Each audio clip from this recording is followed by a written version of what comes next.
भारतीय संविधान का आर्टिकल 10 देखने में भले ही छोटा हो, लेकिन इसका महत्व बेहद गहरा है। यह आर्टिकल उन सभी लोगों को प्रोटेक्शन प्रदान करता है जिन्हें संविधान के आर्टिकल 5 से लेकर आर्टिकल 9 तक प्रोविजन के तहत भारत का सिटीजन माना गया है। सीधे शब्दों में कहें तो आर्टिकल 10 यह कहता है कि जो व्यक्ति संविधान लागू होने के समय इंडियन सिटीजन था, वो तब तक भारत का नागरिक बना रहेगा जब तक पार्लियामेंट द्वारा उसके खिलाफ कोई लॉ बनाया नहीं जाता है। यह प्रोविजन न केवल सिटीजनशिप की स्टेबिलिटी को सुनिश्चित करता है, बल्कि उस समय के पार्टीशन से उत्पन्न अनसर्टेनिटी और सेंसिटिव माहौल में लोगों को मेंटल और लीगल सिक्योरिटी का एश्योरेंस भी देता है। 15 अगस्त 1947 के बाद जब भारत इंडिपेंडेंट हुआ तो करोड़ों लोग पाकिस्तान से इंडिया और इंडिया से पाकिस्तान गए। कुछ लोग भारत में ही रह गए, कुछ वापस आए और कुछ के पेरेंट्स भारत में थे लेकिन वो खुद जाकर विदेश में बस गए। तो इस पूरे कन्फ्यूजन और इंस्टेबिलिटी के बीच में कॉन्स्टिट्यूशन मेकर्स ने आर्टिकल 5 से लेकर आर्टिकल 9 तक ये तय किया कि कौन कौन लोग भारत के सिटीजन माने जाएंगे।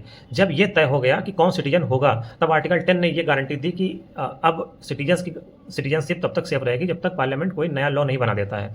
आर्टिकल 10 की खासियत यह है कि ये खुद किसी की सिटीजनशिप को नहीं छीनता है, इसे केवल पार्लियामेंट द्वारा बनाए गए लॉ के माध्यम से ही बदला जा सकता है। यानी कि ये पार्लियामेंट की लेजिस्लेटिव पावर पर आधारित है और एग्जीक्यूटिव या किसी अन्य संस्था को यह राइट नहीं देता है कि किसी सिटीजन की सिटीजनशिप को छीने। यही कारण है कि इंडियन सिटीजनशिप पर लॉ बनाने का विशेष अधिकार केवल पार्लियामेंट को है, न किसी स्टेट गवर्नमेंट को है, न किसी गवर्नमेंट डिपार्टमेंट को है।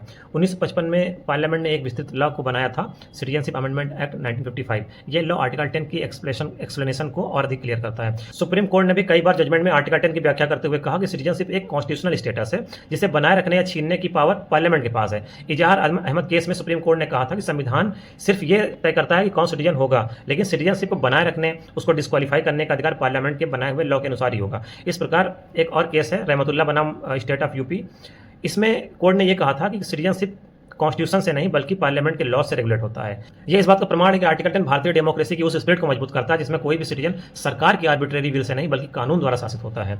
आर्टिकल 10 को कॉन्स्टिट्यूशनल ब्रिज भी कहा जा सकता है, जो संविधान लागू होने के समय की सिटीजनशिप को भविष्य के लेजिस्लेटिव स्ट्रक्चर से जोड़ता है। ये विशेष रूप से उन लोगों के लिए राहत का माध्यम था जिन्हें पार्टीशन के बाद ये डर था कि उनकी सिटीजनशिप कहीं खतरे में ना हो जाए। तो कॉन्स्टिट्यूशन ने उन्हें भरोसा दिया कि जब तक पार्लियामेंट कोई अलग लॉ नहीं बना देती है, उनकी सिटीजनशिप पर कोई असर नहीं पड़ेगा। अगर हम आर्टिकल 10 को ब्रॉड पर्सपेक्टिव से देखें तो ये कॉन्स्टिट्यूशन की उस भावना को रिफ्लेक्ट करता है जिसमें सिटीजन्स को आर्बिट्रेरी तरीके से डिप्राइव नहीं किया सकता। ये एश्योरेंस देता है कि कोई भी व्यक्ति जिसे कॉन्स्टिट्यूशन के अनुसार सिटीजन माना गया है वो तब तक सिटीजन रहेगा जब तक पार्लियामेंट एक विशेष लीगल प्रोसीजर के तहत कुछ उस पर डिसाइड न कर दे कि ये सिटीजन होंगे या नहीं होंगे। इस प्रकार आर्टिकल 10 न केवल एक प्रोटेक्टिव शील्ड है बल्कि ये भारत के कॉन्स्टिट्यूशन की स्टेबिलिटी, सीरियसनेस और सिटीजन के प्रति उसके कमिटमेंट का प्रूफ भी देता है। यह बताता है कि भारत में सिटीजनशिप इमोशन या टेम्पररी कंडीशन पर नहीं बल्कि लीगल और डेमोक्रेटिक फ्रेमवर्क पर आधारित है।